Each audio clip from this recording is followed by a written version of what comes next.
Hello? I'd like to report a murder. His name? Muhammad.'m Abdullah. I think he was poisoned. No, he's the Prophet of Islam. Well, it was almost 14 centuries ago, but don't you guys have like a cold case file or something? Not for that long ago. Do you have any clue how important this case is? I've got Sunnis telling me a Jewish woman poisoned him. I've got Shias telling me Aisha poisoned him. And I want to know who killed...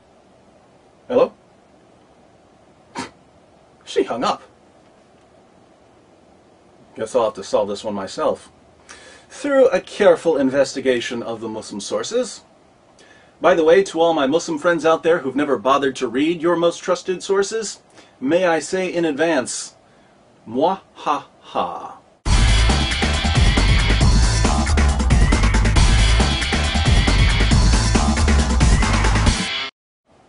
Okay, I've been through the Quran, the Hadith, and the Sirah literature, and I think I've solved the mystery of Muhammad's death. It's actually pretty straightforward. The Muslim sources tell us that Muhammad was poisoned. All we have to do is take everything we know about how Muhammad was killed and ask ourselves, who would have killed him in that particular way? Police do this sort of thing every day. They match up a bullet with the gun that fired the bullet. They match up fingerprints with the finger who left the fingerprints. They match up details of a crime with a criminal who has a certain MO. So to figure out who killed Muhammad, we just need to do a little profiling. But the fact remains you can't prove that I did it. It could have been anybody. It could only be you. By your own admission. The main difficulty we face is that lots of people wanted to kill Muhammad. The pagans wanted to kill him for conquering their cities, smashing their idols, slaughtering their men, raping their women, and enslaving their children. Jews wanted to kill him for seizing their land, destroying their communities, slaughtering their men, raping their women, and enslaving their children. Christians wanted to kill him for threatening to conquer them. Men wanted to kill him, women wanted to kill him, old people wanted to kill him, young people wanted to kill him. Muhammad made a lot of enemies. What's the matter, Rodney? I don't get no respect at all. Fortunately, we can narrow down our list of suspects by ruling out people who would have killed Muhammad in some way other than poisoning. Certain killers like to strangle their victims. They're not going to use poison. Some people prefer knives. Some people set fires. Some people push their victims off cliffs. Colonel Mustard wouldn't poison anybody. He'd use a lead pipe in the ballroom. Interestingly, the Quran tells us how Allah would have killed Muhammad. We find Allah's MO, his preferred method of executing prophets, in Surah 69, verses 44 through 46. According to the Quran, if Muhammad were to invent a false revelation, if he were to make up verses of the Quran, Allah would kill him by severing his aorta. The aorta is the large artery that comes out of the left ventricle of your heart. Some Muslim sources call it the life artery. Let's look at 4 translations of verses 44 through 46, along with a commentary, so we can get a clear idea of what the passage is saying.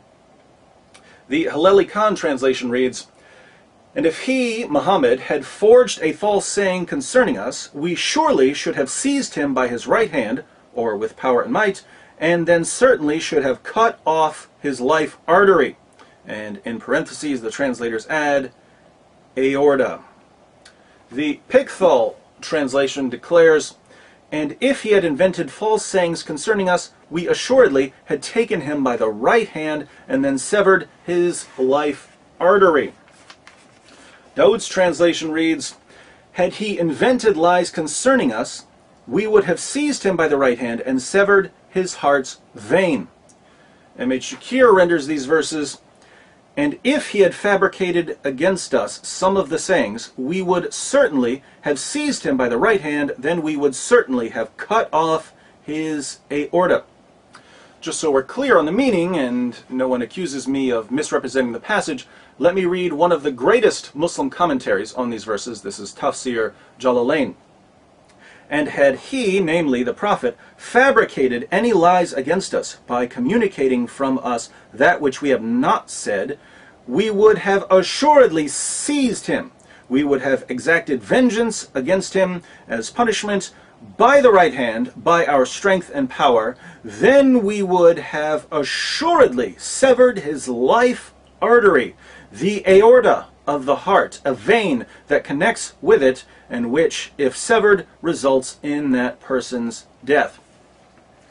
So if Muhammad had been a false prophet and a liar and a deceiver, we know how Allah would have killed him. Allah would have cut his aorta. As long as no one severs Muhammad's aorta, then we can rule out Allah as a suspect. I didn't do it. Just because the blood was in my hand doesn't mean I stabbed the man. Now that we've got our strategy, let's turn to the Muslim sources so we can put together our profile. According to Sahih al-Bukhari, Sahih Muslim, and other texts, Muhammad was poisoned by a Jewish woman. Sahih al-Bukhari 26:17. A Jewess brought a poisoned cooked sheep for the Prophet, who ate from it. She was brought to the Prophet and was asked, "Shall we kill her?" He said, "No." Anas added, "I continued to see the effect of the poison on the palate of the mouth of Allah's Messenger." People could see the effect of the poison in Muhammad's mouth. The poison apparently disfigured his palate, making his mouth look strange.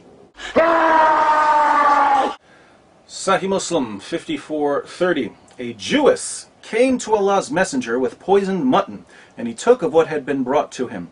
When the effects of this poison were felt by him, he called for her and asked her about that, whereupon she said, "I had determined to kill you." Thereupon he said, "Allah will never give you the power to do it." Muhammad tells this woman, "Allah will never allow you to kill me." I guess Muhammad didn't know Allah very well, because the poison ultimately did kill him. In case you're wondering why this woman wanted to poison Muhammad, she tells us in Ibn Sa'd. The apostle of Allah sent for Zainab bint al-Harith, that's the woman who poisoned him, and said to her, "What induced you to do what you have done?" She replied, "You have done to my people what you have done. You have killed my father, my uncle, and my husband, so I said to myself, if you are a prophet, the foreleg will inform you. And others have said, if you are a king, we will get rid of you." The woman poisoned Muhammad because he slaughtered her family. Guess Louis Farrakhan got something right. But as a man soweth, the same shall he also reap. And that's why Jesus told Peter, sheathe your sword, because those who live by the sword will die by it. But there's a plot twist here, my friends. You see, Zainab didn't act alone. She had a co-conspirator, someone working behind the scenes, pulling the strings. Sahih al-Bukhari 44:28. The Prophet, in his ailment in which he died, used to say, "O Aisha, I still feel the pain caused by the food I ate at Khaybar, and at this time I feel as if my aorta is being cut from that poison."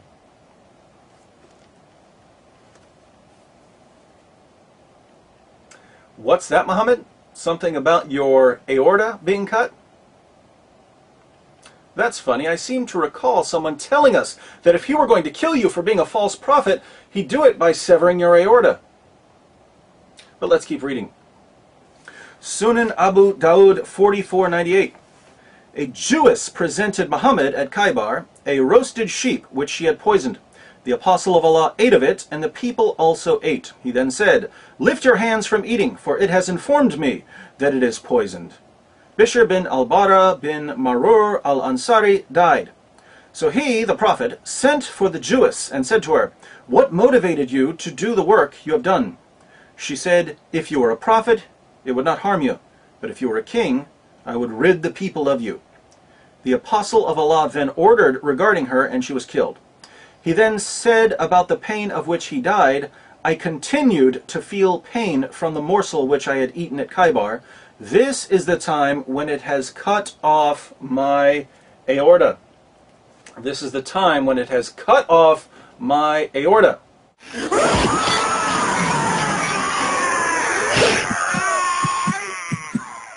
Didn't someone tell us in the Quran that he would kill Muhammad by cutting his aorta?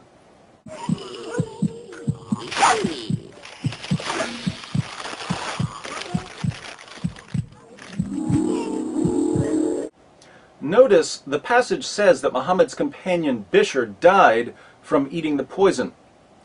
Interestingly, before Bishr died, he told Muhammad that as soon as he put the lamb in his mouth, he could taste the poison. But he ate it anyway because he saw Muhammad eating it. In Ibn Sa'd we read, "The Apostle of Allah took the foreleg, a piece of which he put into his mouth. Bishr ibn al-Bara took another bone and put it into his mouth. When the Apostle of Allah ate one morsel of it, Bishr ate his, and other people also ate from it. Then the Apostle of Allah said, 'Hold back your hands, because this foreleg has informed me that it is poisoned.' Thereupon Bishr said, 'By him who hath made you great, I discovered it from the morsel I took. Nothing prevented me from spitting it out, but the idea that I did not like to make your food unrelishing. When you had eaten what was in your mouth, I did not like to save my life after yours, and I also thought you would not have eaten it if there was something wrong.' Bishr did not rise from his seat, but his color changed to that of a green cloth." Friends walk together, la la la la. Bishr died because he trusted Muhammad. Muhammad died too. His pain and sickness just lasted much longer. In Sunan Abu Dawud, Muhammad even described his pain to Bishr's mother. Bishr said to the Prophet, during the sickness of which he died, "What do you think about your illness, Apostle of Allah? I do not think about the illness of my son except the poisoned sheep of which he had eaten with you at Khaybar." The Prophet said, "And I do not think about my illness except that. This is the time when it cut off my aorta." There's that aorta again. Tabari, page 124, "The Messenger of God said during the illness from which he died, the mother of Bishr bin al-Bara had come to visit him. Bishr, at this very moment I feel my aorta being severed because of the food I ate with your son at Khaybar." Okay, Muhammad, we get the point about the severed aorta. According to Aisha, Muhammad was in total agony before his death. Sunan ibn Majah, 1622, Aisha said, "I never saw anyone suffer more pain than the Messenger of Allah."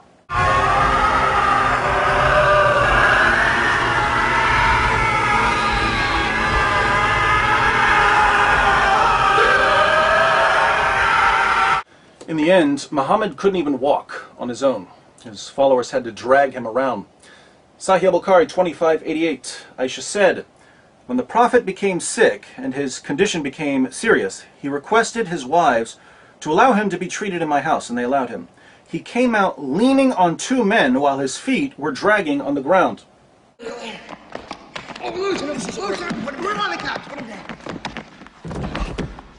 Now, since the Quran says that if Muhammad were a false prophet, Allah would sever his aorta, and Muhammad eventually admitted that he could feel his aorta being severed, you might think we have a pretty good reason to reject Muhammad and his religion. But you're wrong.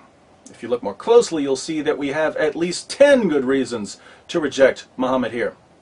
First, think about Muhammad's argument in the Quran. "If I'm a false prophet, Allah will cut my aorta." People who make silly claims like this usually aren't prophets. "I am a prophet. If I'm not, may God strike me with lightning." No lightning. This proves I'm a prophet. When someone uses that kind of reasoning, chances are he's a false prophet. But that's exactly how Muhammad argues in Surah 69. So, logically, if she weighs the same as a duck, she's made of wood. Second, even though these "God will strike me down" claims are usually enough to spot a false prophet, I believe that God sometimes makes things even more clear and obvious for us. If someone's running around saying, "I'm a prophet, God didn't strike me down," God might ignore him, but in some cases God might decide to thoroughly disgrace and humiliate him. And if any false prophet in history was a candidate for divine judgment, it was Muhammad. Now, Surah 69 was a Meccan surah, meaning that Muhammad was reciting this to his followers for years. He spent years telling his companions, "If I'm a false prophet, God's going to sever my aorta." My friends, there are thousands of ways to die. Do you really think it's a coincidence that Muhammad died in exactly the way the Quran said he would die if he's a deceiver and a false prophet? Looks like divine judgment to me. Third, I don't want to call Muhammad stupid because that wouldn't be politically correct. But let's think about this for a moment. Muhammad and his followers attack Khaybar. After the Muslims kill a bunch of men and rape a bunch of women, standard practice for Muslims back then, a Jewish woman comes up to Muhammad. The Muslims had slaughtered her family, and she offers to cook dinner for Muhammad and his band of merry men. And Muhammad accepts her offer. Sure, I love lamb. So nice of you to cook dinner for us after we butchered your father and your husband. Look, if Muhammad doesn't have enough common sense to realize he probably shouldn't eat that lamb, why should we trust anything that comes out of his mouth? If a woman comes up to you and says, "Hi, you slaughtered my family. Care for a delicious meal?" and the only response you can think of is, Yeah, I think so. "Sorry, you're not a real prophet." Fourth, despite the fact that Muslims had slaughtered her family, the Jewish woman, Zainab, was actually open to the possibility that Muhammad was a prophet. She gave him the poison as a test. If he were a true prophet, he wouldn't eat it. If he were a false prophet, he'd die. Since Muhammad died from the poisoning, he failed Zainab's test. Fifth, Muhammad's companion Bishr could taste the poison as soon as he put the lamb in his mouth. Why did he keep eating? He kept eating because he believed in Muhammad. There's no way this lamb is poisoned. Muhammad is eating it. He's the prophet. Bishr's faith in Muhammad got him killed. And I'm willing to lay this down as a rule. If I can't trust you with my dinner, I definitely can't trust you with my salvation. If you can't figure out what's waiting for you in food, how could you possibly know what's waiting for you in the afterlife? Ignorance is bliss. Sixth, when Zainab told Muhammad that she had poisoned him, Muhammad said that Allah would never allow it. But Allah did allow it. So if Muhammad was wrong about Allah then, please explain to me why I should trust him when he tells me other things about Allah.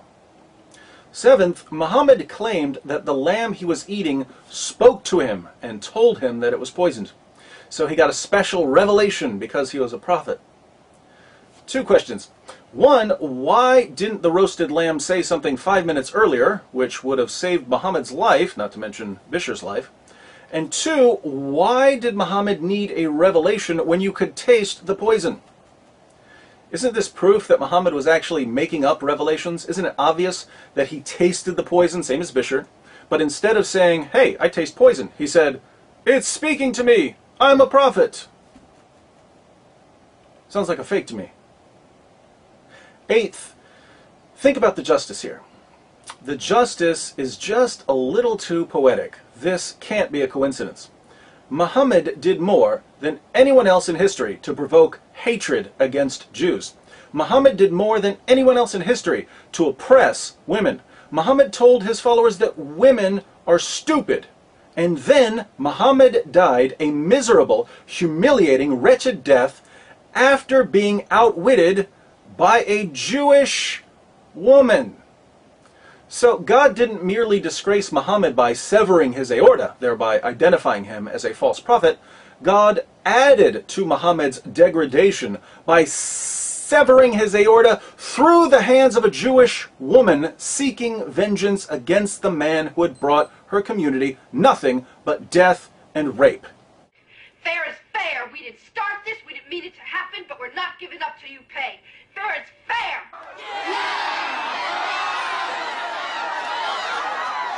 Ninth, according to the Quran, when the Jews tried to kill Jesus, Allah intervened and rescued him. This is Surah 4, 157 and 158.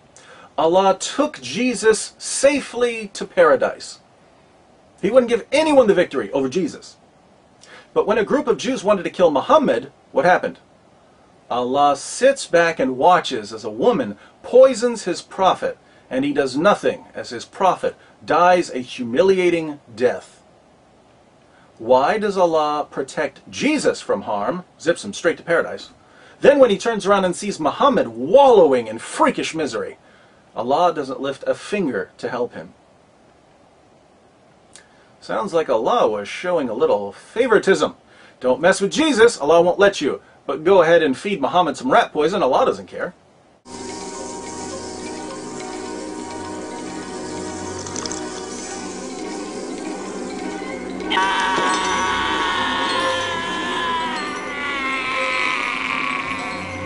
Finally, Muhammad's greatest wish was to die in battle. Sahih al-Bukhari 2797. The Prophet said, "By him in whose hands my soul is, I would love to be martyred in Allah's cause and then come back to life and then get martyred and then come back to life again and then get martyred and then come back to life again and then get martyred." If you read the Muslim sources, you know that every time Muhammad wants something, Allah gives him a special revelation granting him what he desires. Muhammad wants to have sex with Aisha, Allah gives him a revelation. Muhammad wants more than 4 wives, Allah gives him a revelation. Muhammad wants to marry the divorced wife of his own adopted son, Allah gives him a revelation. Allah's got nothing to do but sit around all day making Muhammad's dreams come true. Well, I've read about genies, but I never thought they really... It's like something out of the Arabian Nights. Muhammad's ultimate wish was to die in battle. It was his greatest desire. But instead of letting Muhammad die while fighting the Jews, Allah lets him die a disgraceful death in utter agony at the hands of a Jewish woman. Death by leg of lamb. After spending more than 2 decades granting Muhammad anything he wanted, Allah suddenly decides not to give Muhammad what he wanted most. It seems Allah had a change of heart. Putting all of this together, we found at least 10 reasons to reject Islam just by examining Muhammad's death. If we look at how he lived, of course, we have another 1 trillion or so reasons to conclude that he's a false prophet. What I find most interesting, though, is that Muslims will be upset with me for making this video. They'll complain about the movie clips I use, they'll complain about the things I've said. David, how dare you put up a Weekend at Bernie's clip to illustrate what we read in Bukhari? But let me be perfectly clear. Nothing I've said about Muhammad comes anywhere near what God said about Muhammad. I'll go a step further. If you take everything that people have ever said or done to insult Muhammad, Salman Rushdie's satanic verses, the Danish cartoons, people burning the Quran, if you take everything critical of Muhammad and roll it up into one big ball, that's nothing compared to the way that God insulted and condemned Muhammad. There's no comparison between some guy drawing a picture of Muhammad and God severing his aorta to humiliate him. God is the ultimate critic of Muhammad. So what are you going to do, my Muslim friends? Are you going to run around calling God an Islamophobic bigot because he insulted Muhammad? Or are you going to accept correction from the Almighty? Islam means submission. You Muslims think it refers to submission to God. But God's already given his answer. He commands you to reject Muhammad. If you continue believing in Muhammad, what you're really saying is, God can't make me stop believing in Muhammad. I don't care what God says. I'll believe Muhammad anyway. But in that case, Islam isn't submission to God. It's submission to Muhammad. If you care more about Muhammad than you care about God, you guys are living in Shirk Central.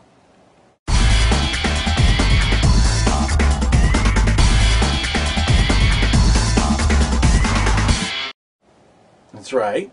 I solved the cold case. So put that in your file.